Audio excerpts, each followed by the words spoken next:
Students, आज हम 10B कर रहे हैं और इसमें हमारे पास जो क्वेश्चन गिवन है वो ये है। हम इस क्वेश्चन को पढ़ के इसकी डायग्राम ड्रा करेंगे। Some cables are supported by a vertical post of height 47 metre. यानी एक पोस्ट है, हम उसकी वर्टिकल हाइट ऐसे ड्रा कर लेते हैं और The cables are attached from top of the post to the point on level ground। ये हम इसका ग्राउंड बना लेते हैं। ये हमने पोस्ट खड़ी की है। ये जो पोस्ट है ये 47 मीटर है और इस जगह से हमने केबल्स लगा के इनको ऐसे ज़मीन के साथ जोड़ा है। स्टूडेंट्स, अब देखें, ये जो हमने केबल्स यहाँ पर हम लिख देते हैं, ये पोस्ट है। तो इस पिक्चर को आप देखेंगे, जब पोस्ट हम ज़मीन पे खड़ी करेंगे तो वो बिल्कुल सीधी है, तो वो 90 डिग्री की डिग्री एंगल बनाएंगे। ये केबल्स उन्होंने लगा दी हैं, टॉप से पोस्ट की जोड़ के ज़मीन के साथ जोड़ दी गई हैं। 18 metre from the foot of the post, ये पोस्ट का ये जो जगह है ये इसका फुट है और यहाँ से इस जगह तक का जो फासला है वो 18 मीटर दिया गया है। Find the length of each cable. हमने स्टूडेंट्स लेंथ ऑफ केबल मालूम करनी है। अब अगर आप इस डायग्राम को देखें तो आपको ये नज़र आएगा कि ये राइट एंगल ट्राई एंगल है। अगर हम इसके नाम लिख लें ए, यहाँ हम इसका बी लिख लें और इस जगह पे सी लिख लें। अब स्टूडेंट्स देखें आप कि 90 डिग्री के जो सामने की जगह जो हमने केबल्स की लेंथ मालूम करनी है, जिसको हमने ए सी का नाम दिया है, ये हाइपोटेन्यूज है। हम यहाँ पर लिख लेते हैं कि लेंथ ऑफ केबल्स, जो डाटा हमें दिया गया है उसके मुताबिक लेंथ ऑफ केबल आपने मालूम करनी है और हाइट जो पोस्ट की दी गई है वो हमें दी गई है, वो है 47 मीटर।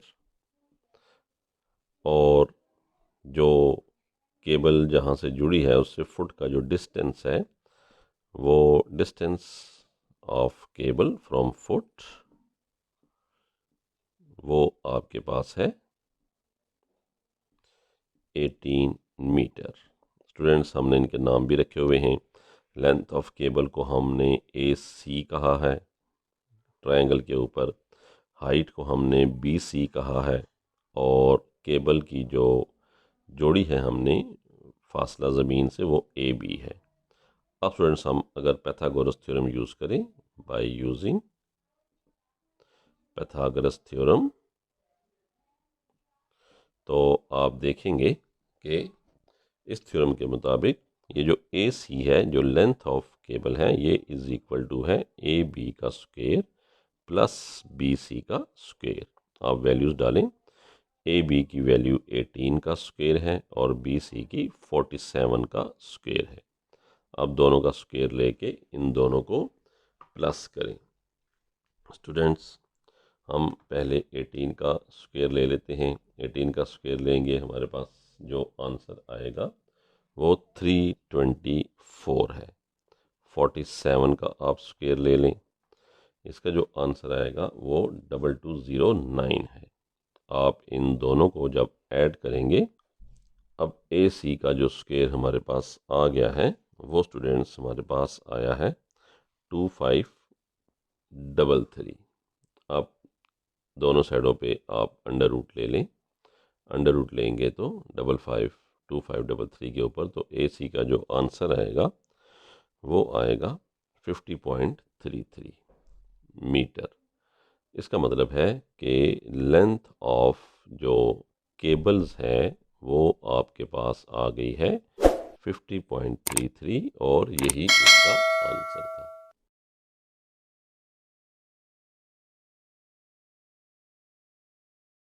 क्वेश्चन नंबर 2 है, each side of a square field. Students, हम यहाँ पर एक स्क्वायर फील्ड ड्रा कर लेते हैं जिसकी चारों साइड्स बराबर हों।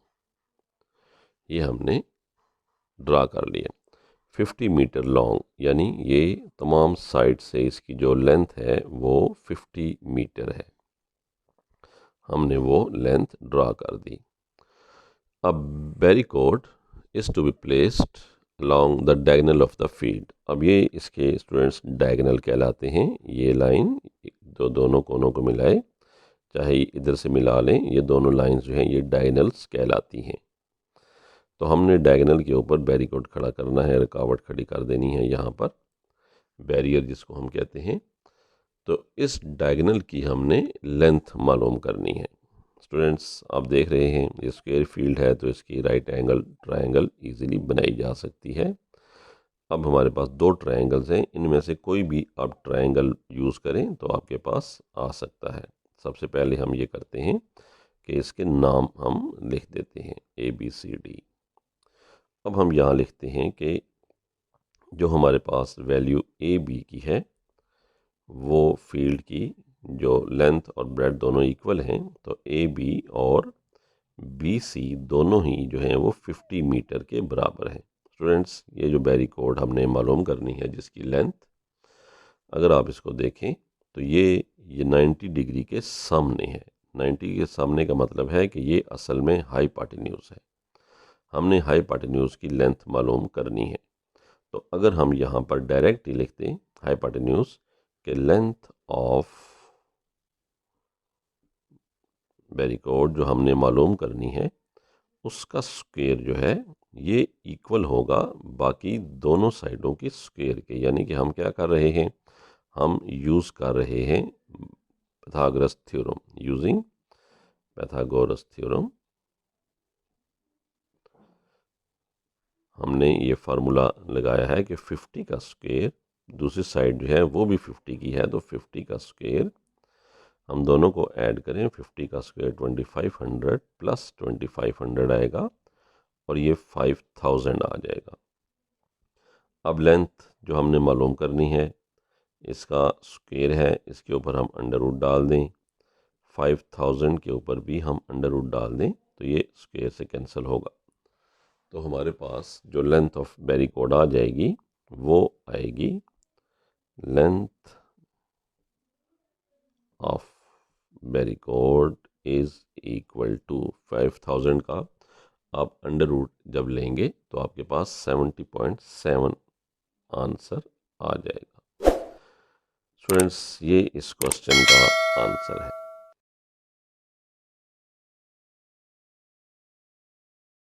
स्टूडेंट्स हमारे पास क्वेश्चन नंबर 3 है।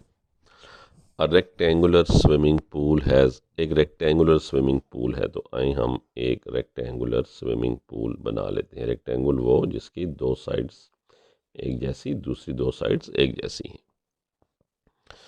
Has a length of 50 metre. इस स्विमिंग पूल की जो लेंथ है, यानी ये जो लेंथ है ये 50 मीटर है और ये भी 50 मीटर है। And a breadth of 30 metre, और जो इसकी ब्रेड्थ है वो 30 मीटर है, यानी जो उसकी चौड़ाई है वो 30 मीटर है। ये हमने 30 मीटर कर दी।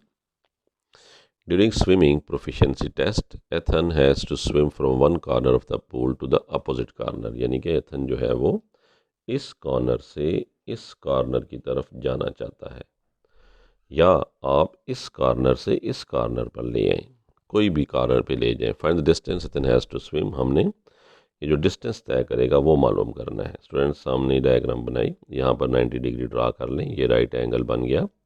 राइट एंगल के सामने की जो साइड है ये हाइपोटेन्यूज है। इसका मतलब है कि एथन जो स्विम करेगा वो हाइपोटेन्यूज की लेंथ पे जाएगा, मतलब हमने हाइपोटेन्यूज बेसिकली मालूम करना है।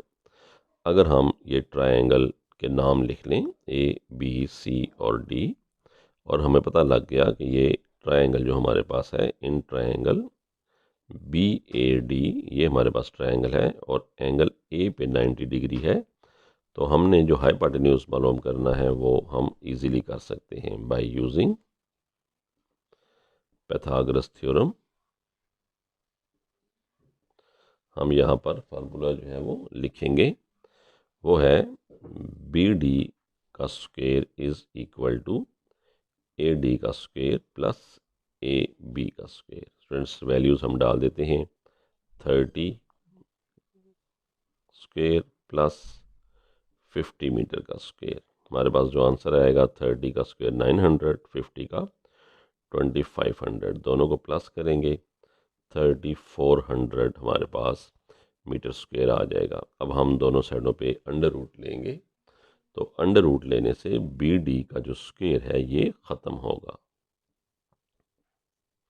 स्टूडेंट्स, ये जब स्क्वायर अंडर रूट से कैंसिल हो जाएगा तो हमारे पास बी डी यानी कि जो वो फासला तय करेगा एथन स्विम करके, वो हमारे पास आंसर आएगा 3400 का स्क्वायर।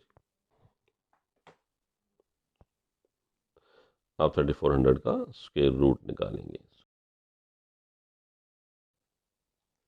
ये आंसर आएगा 58.3। तो 58.3 मीटर उसको स्विम करना पड़ेगा। ये स्टूडेंट्स इस क्वेश्चन का आंसर है। स्टूडेंट्स, नेक्स्ट हमारे पास क्वेश्चन है, a ladder of length 5 metre is placed against a vertical wall. देखें, ये हम एक जो है वो दीवार बनाते हैं, ये वर्टिकल दीवार है, इसके साथ हम लैडर को लगाते हैं, ये इसकी ज़मीन है और लैडर यहाँ तक आ जाती है। दीवार क्योंकि सीधी है, ज़मीन भी सीधी है, तो 90 डिग्री यहाँ पर आती है। तो ये बेसिकली स्टूडेंट्स लैडर है, ये हमने वॉल बनाई है। लैडर ऑफ लेंथ 5 मीटर, और लैडर की जो लेंथ है वो 5 मीटर है। Place against a vertical wall which is with its foot 1.8 metre away from the base of the wall. ये बेस ऑफ द वॉल है और ये 1.8 मीटर के फासले पर है। Far up the wall does the ladder reach, हमने wall की जो ऊंचाई है वो मालूम करनी है। स्टूडेंट्स, हम सबसे पहले ये काम करते हैं कि यहाँ पर इसका नाम लिख देते हैं, राइट एंगल ट्रायंगल का। आप देखें, हमें जो चीज़ गिवन है वो हाइपोटेन्यूज गिवन है और 1.8 एक साइड गिवन है, दूसरी साइड हमने मालूम करनी है। हम यहाँ लिख सकते हैं कि in triangle A B C, angle B के ऊपर 90 डिग्री है। जो 90 डिग्री लिखते हैं इसका मतलब है कि हमने बताना होता है कि ये राइट एंगल ट्रायंगल है। फिर हम लिखते हैं बाय यूजिंग पैथागोरस थ्योरम, क्योंकि पैथागोरस थ्योरम जो है ये राइट एंगल ट्रायंगल पर लगता है, इसी पर ही अप्लाई हो सकता है। तो हम जब पैथागोरस थ्योरम लगाएंगे, हमारे पास जो वैल्यूज़ गिवन हैं वो ज़रा देखें। हमारे पास ए बी की जो वैल्यू है वो 1.8 मीटर है, ए सी की जो वैल्यू जो कि लैडर है हमारे पास, उसकी वैल्यू है 5 मीटर, और वाल जो है जिसका नाम हमने रखा है बी सी, वो हमने मालूम करना है। स्टूडेंट्स, पैथागोरस थ्योरम लगाएंगे तो ये ए सी का square is equal to A B square plus B C का स्क्वायर आएगा। वैल्यूज़ डालें, ए सी की वैल्यू 5 का square, A B 1.8 square, B C मालूम करनी है। 5 का स्क्वायर 25 है, 1.8 का स्क्वायर 3.24 हमने निकाला है, और बी सी का स्क्वायर मालूम करना है। 3.25 को लेफ़्ट साइड पर ले आए तो माइनस हो जाएगा बी सी स्क्वायर, तो 25 माइनस 3.24 करेंगे तो आपके पास आंसर आएगा 21.76। आप स्क्वायर ख़त्म करने के लिए दोनों साइडों पे आप अंडर रूट लेंगे तो आपके पास बी सी की वैल्यू आ जाएगी और वो है 4.66 metre is equal to B C. तो हमने जो दीवार की ऊंचाई है जहाँ तक लैडर पहुँचेगी उसकी वैल्यू निकाली है, वो है 4.66 मीटर। ये इसका आंसर। स्टूडेंट्स, हमारे पास क्वेश्चन है, Mr Lee buys a 30 inch television, the height of the screen is 18 inches. अब उस टेलीविज़न उन्होंने लिया है तो हम टेलीविज़न की स्क्रीन की जो पिक्चर है वो हम बना लेते हैं इस तरीके से। ये टेलीविज़न हो गया। तो Mr Lee buys a 30 inch television, the height of the screen is 18 inches. इसकी हाइट जो है वो 18 इंच है। ये स्टूडेंट्स 18 इंच इसकी हमने हाइट कर दी। Given that television screens are measured across the diagonal, the length of the diagonal is 30 inches. तो क्योंकि जो स्क्रीन्स होती हैं वो डायगोनल से मेजर की जाती हैं, तो ये जो इसकी ये जो फासला है ये असल में स्क्रीन की लेंथ दी गई है हमें डायगोनल की, वो है 30 inch. How wide the screen, तो ये हमने इसकी विड्थ जो है इस तरीके से ये मालूम करनी है। स्टूडेंट्स, सबसे पहले आप इनके नाम लिख लें, ए, बी, सी और डी। स्टूडेंट्स देखिए आप, ये स्क्रीन क्योंकि रेक्टेंगल है तो हमने इसके 90 डिग्री ड्रा कर दिया है। आपको नज़र आ रहा है 18 के ऊपर मैंने 2 लाइंस डाली हैं। ये जो 2 लाइंस हैं ये इंच का सिंबल है। इंच को शो करने के लिए 2 लाइंस लगाते हैं और फुट को शो करने के लिए सिंगल लाइन लगाते हैं। स्टूडेंट्स, ये 90 डिग्री का एंगल है। इसके बिल्कुल सामने जो है ये हाइपोटेन्यूज है। इसका मतलब है कि हाइपोटेन्यूज हमें गिवन है, हमें एक साइड गिवन नहीं है। हम ट्रायंगल यूज़ करते हैं BAD, तो हम यहाँ लिखते हैं कि जो चीज़ हमें गिवन है वो है AD 18 इंचज़। हमें जो चीज़ गिवन है वो हाइपोटेन्यूज BD वो 30 इंचज़ है। हमने जो मालूम करनी है वो AB है, वो हमने फाइंड करनी है। एंगल A हम बता देते हैं कि 90 डिग्री पर है। अब हम by using Pythagoras theorem use करते हैं। फ्रेंड्स, वो पैथागोरस थ्योरम क्या है कि हाइपोटेन्यूज का स्क्वायर इज इक्वल टू बाकी जो दोनों साइड्स हैं उनके स्क्वायर के सम के इक्वल है। BD की वैल्यू आपके पास 30 उसका स्क्वायर है, AD की वैल्यू 18 इंचज़ उसका स्क्वायर है, प्लस AB स्क्वायर आपने मालूम करना है। 30 का स्क्वायर 900 है, 18 का स्क्वायर अगर हम निकालें तो ये हमारे पास आएगा 324 AB स्क्वायर के। अब स्टूडेंट्स, हमारे पास 30 का जो स्क्वायर आया था उसमें से हम 18 का जो स्क्वायर आया है उसको माइनस करें तो हमारे पास आंसर आएगा 576 इज इक्वल टू AB का स्क्वायर। अब ये अंडर रूट लगा के हम AB का स्क्वायर ख़त्म करेंगे, तो अंडर रूट हम जब फाइंड करेंगे इसका तो हमारे पास 24 जो है वो AB की वैल्यू आएगी 24, और इंच हम निशान डालेंगे। ये हमारे पास टेलीविज़न की विड्थ आ गई है, वो है 24 इंचज़। स्टूडेंट्स, ये इस क्वेश्चन का आंसर है।